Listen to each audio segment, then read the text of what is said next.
ಕೃಪೆಯ ಜ್ಞಾಪಕಾರ್ಥವಾಗಿ ಯೋಶುವ 3 ಮತ್ತು 4ನೇ ಅಧ್ಯಾಯದಲ್ಲಿ ದೇವರ ಕೃಪೆಯಿಂದ ಇಸ್ರಾಯೇಲ್ ಜನರು ಯೋರ್ದಾನ್ ಹೊಳೆಯನ್ನು ದಾಟಿದ ನಂತರ ದೇವರು ಅವರಿಗೆ ಕೃಪೆಯ ಸ್ಮಾರಕವಾಗಿ ಅಥವಾ ಜ್ಞಾಪಕವಾಗಿ ಏನು ಮಾಡಬೇಕೆಂಬುದಾಗಿ ತಿಳಿಸುವವನಾಗಿದ್ದಾನೆ ಎಂಬುದನ್ನು ನೋಡುವುದಾದರೆ, ಮೋಶೆಯ ಮರಣದ ನಂತರ ಯೋಶುವನು ಇಸ್ರಾಯೇಲ್ ಜನರನ್ನ ಕಾನಾನ್ ದೇಶಕ್ಕೆ ನಡೆಸುವ ನಾಯಕತ್ವವನ್ನು ವಹಿಸಿಕೊಂಡ ನಂತರ ದೇವರು ಯೋಶುವ 1ನೇ ಅಧ್ಯಾಯ 11ನೇ ವಚನದಲ್ಲಿ, ನೀವು ಇನ್ನು 3 ದಿವಸಗಳಲ್ಲಿ ಈ ಯೋರ್ದಾನ್ ಹೊಳೆಯನ್ನು ದಾಟಿ ನಿಮ್ಮ ದೇವರಾದ ಯೆಹೋವನು ನಿಮಗೆ ಸ್ವಾಸ್ಥ್ಯವಾಗಿ ಕೊಡುವ ದೇಶವನ್ನು ಸ್ವತಂತ್ರಿಸಿಕೊಳ್ಳುವುದಕ್ಕೆ ಹೋಗಬೇಕು ಎಂಬುದಾಗಿ ತಿಳಿಸುವವನಾಗಿದ್ದಾನೆ. ಹೀಗೆ ದೇವರು ಹೇಳಿದಂತೆಯೇ ಯೋಶುವ ಬೆಳಿಗ್ಗೆ ಎದ್ದು ಇಸ್ರಾಯೇಲ್ ಜನರ ಜೊತೆಯಲ್ಲಿ ಸಿಟ್ಟಿಮನ್ನ ಬಿಟ್ಟು ಯೋರ್ದಾನ್ ಹೊಳೆಯನ್ನು ದಾಟುವುದಕ್ಕೆ ಅಲ್ಲಿ ಬಂದು ಇಳಿದುಕೊಳ್ಳುವವರಾಗಿದ್ದಾರೆ.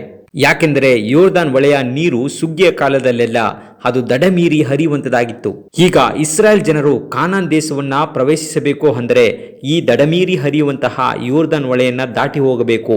ಯಾವ ರೀತಿಯಲ್ಲಿ ಅಂದರೆ, ಯಾಜಕರಾದ ಲೇವಿಯರು ದೇವರ ಒಡಂಬಡಿಕೆಯ ಮಂಜೂಷವನ್ನ ಎತ್ತಿಕೊಂಡಾಗ ಜನರು 2000 ಮೊಳ ಅದರ ಹಿಂದೆ ದೂರದಲ್ಲಿ ಇದ್ದು ಒಡಂಬಡಿಕೆಯ ಮಂಜೂಷವನ್ನು ಹಿಂಬಾಲಿಸುವಾಗ ಅದು ಅವರಿಗೆ ಯಾವ ಕಡೆಗೆ ಹೋಗಬೇಕೆಂದು ಮಾರ್ಗವನ್ನು ತೋರಿಸುವಂತದಾಗಿತ್ತು.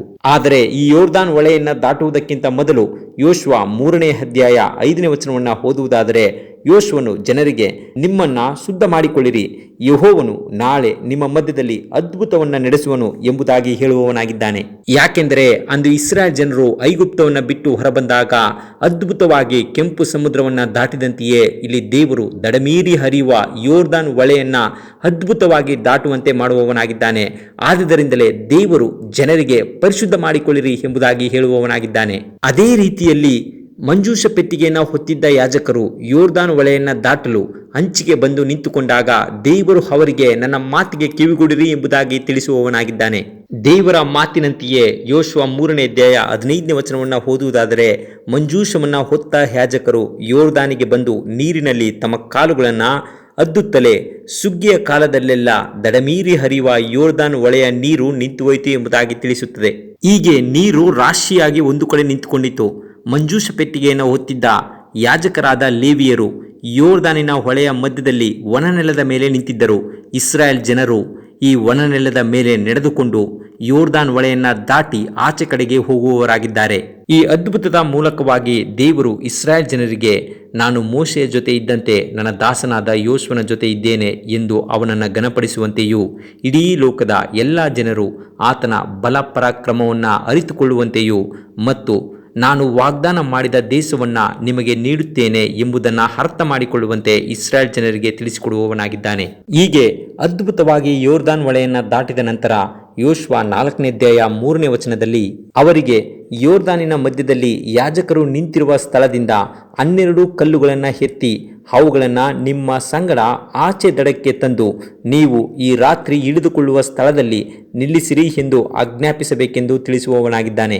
ದೇವರು ಆಜ್ಞಾಪಿಸಿದಂತೆಯೇ 12 ಕುಲಕ್ಕೆ ತಕ್ಕಂತೆ 12 ಕಲ್ಲುಗಳನ್ನು ತೆಗೆದುಕೊಂಡು ಅವರು ಇಳಿದುಕೊಳ್ಳುವ ಸ್ಥಳವಾದ ಗಿಲ್ಗಾಲಿನಲ್ಲಿ ನಿಲ್ಲಿಸುವವರಾಗಿದ್ದಾರೆ. ಯಾಕೆಂದರೆ ಯೋಶುವ 4ನೇ ಅಧ್ಯಾಯ 6 ಮತ್ತು 7ನೇ ವಚನಗಳನ್ನು ಓದುವುದಾದರೆ, ಅವು ನಿಮ್ಮ ಮಧ್ಯದಲ್ಲಿ ಗುರುತುಗಳಾಗಿರುವವು. ಮುಂದಿನ ಕಾಲದಲ್ಲಿ ನಿಮ್ಮ ಮಕ್ಕಳು ಈ ಕಲ್ಲುಗಳು ಏನು ಸೂಚಿಸುತ್ತವೆ ಎಂದು ನಿಮ್ಮನ್ನು ಕೇಳುವಾಗ ನೀವು ಅವರಿಗೆ, ಯೆಹೋವನ ಒಡಂಬಡಿಕೆಯ ಮಂಜೂಷವು ಯೋರ್ದಾನನ್ನು ದಾಟುವಾಗ ಅದರ ಮುಂದೆ ಯೋರ್ದಾನಿನ ನೀರು ನಿಂತು ಹೋಯಿತೆಂದು ಹೇಳಿರಿ. ಯೋರ್ದಾನಿನ ನೀರು ನಿಂತು ಹೋಯಿತೆಂಬುದಕ್ಕೆ ಈ ಕಲ್ಲುಗಳು ಇಸ್ರಾಯೇಲರಿಗೆ ಸದಾ ಕಾಲವು ಸಾಕ್ಷಿಗಳಾಗಿರುವವು ಅಂದನು ಎಂಬುದಾಗಿ ತಿಳಿಸುತ್ತದೆ. ಹೀಗೆ ಇಸ್ರಾಯೇಲ್ ಜನರಿಗೆ ದೇವರು ಮಾಡಿದ ಈ ಅದ್ಭುತ ಕಾರ್ಯಗಳು ಇಸ್ರಾಯೇಲರಿಗೆ ತಲತಲಾಂತರಕ್ಕೂ ಜ್ಞಾಪಕವಾಗಿದ್ದ ಕಾರಣದಿಂದಲೇ ದಾವೀದನು ತನ್ನ ಕೀರ್ತನೆ 66ನೇ ಅಧ್ಯಾಯ 6ನೇ ವಚನದಲ್ಲಿ ಈ ರೀತಿಯಾಗಿ ತಿಳಿಸುವಂತವನಾಗಿದ್ದಾನೆ. ಸಮುದ್ರವನ್ನು ಒಣನೆಲವಾಗುವಂತೆ ಮಾಡಿದನು, ಜನರು ನದಿಯನ್ನ ಕಾಲಿನಿಂದ ದಾಟಿದರು, ಅದಕ್ಕಾಗಿ ನಾವು ಆತನಲ್ಲಿ ಆನಂದ ಪಡೋಣ ಎಂಬುದಾಗಿ ತಿಳಿಸುವವನಾಗಿದ್ದಾನೆ. ಹೀಗೆ ದೇವರು ಇಸ್ರಾಯೇಲ್ ಜನರನ್ನ ತನ್ನ ಸ್ವರ್ಗೀಯ ಜನಾಂಗವಾಗಿ ಆಯ್ಕೆ ಮಾಡಿಕೊಂಡು 40 ವರ್ಷ ಅರಣ್ಯದಲ್ಲಿ ನಡೆಸಿ ಯೋರ್ದಾನ್ ಹೊಳೆಯನ್ನು ದಾಟಿ ಯೋಶುವನು ಅವರನ್ನ ಕಾನಾನ್ ದೇಶಕ್ಕೆ ನಡೆಸಿದಂತೆಯೇ ಯೇಸು ಸ್ವಾಮಿಯು ಸಹ ಯೋರ್ದಾನ್ ಹೊಳೆಯಲ್ಲಿ ದೀಕ್ಷಾ ಸ್ನಾನವನ್ನು ಹೊಂದಿ ದೇವರ ಪ್ರಿಯ ಮಗನಾಗಿ 40 ದಿನ ಅರಣ್ಯದಲ್ಲಿ ಇದ್ದು ನಮ್ಮನ್ನ ಪರಮ ಕಾನಾನ್ ದೇಶಕ್ಕೆ ನಡೆಸುವ ಯೋಶುವನಾಗಿದ್ದಾನೆ. ಹೀಗೆ ದೇವರು ನಮ್ಮ ಜೀವಿತದಲ್ಲಿ ಹಿಂದೆ ಮಾಡಿದಂತಹ ಅದ್ಭುತ ಕಾರ್ಯಗಳನ್ನು ಮರೆಯದೆ ಅವುಗಳನ್ನು ನಾವು ಜ್ಞಾಪಕಾರ್ಥವಾಗಿ ಇಟ್ಟುಕೊಳ್ಳುವುದಾದರೆ ಮುಂದೆ ಬರುವಂತಹ ಯಾವುದಕ್ಕೂ ಸಹ ಭಯಪಡುವಂತಹ ಅವಶ್ಯಕತೆ ಇರುವುದಿಲ್ಲ.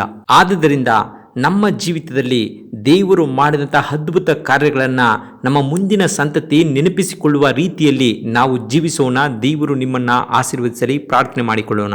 ಪರಲೋಕದ ದೇವರೇ, ನೀನು ನಮ್ಮ ಜೀವಿತದಲ್ಲಿ ತೋರಿಸಿದಂತಹ ಮಹಾ ಕೃಪೆಯ ನಿನ್ನ ಅದ್ಭುತಗಳನ್ನು ನಮ್ಮ ಸಂತತಿಗೆ ತಿಳಿಸಿ ನಿನ್ನ ಬರೋಣಕ್ಕೆ ಸಿದ್ಧರಾಗಲು ಸಹಾಯ ಮಾಡಿ ಎಂಬುದಾಗಿ ಯೇಸು ಸ್ವಾಮಿ ಹೆಸರಿನಲ್ಲಿ ಪ್ರಾರ್ಥಿಸಿ ಬೇಡುವವರಾಗಿದ್ದೇವೆ ನಮ್ಮ ತಂದೆಯೇ, ಆಮೇನ್.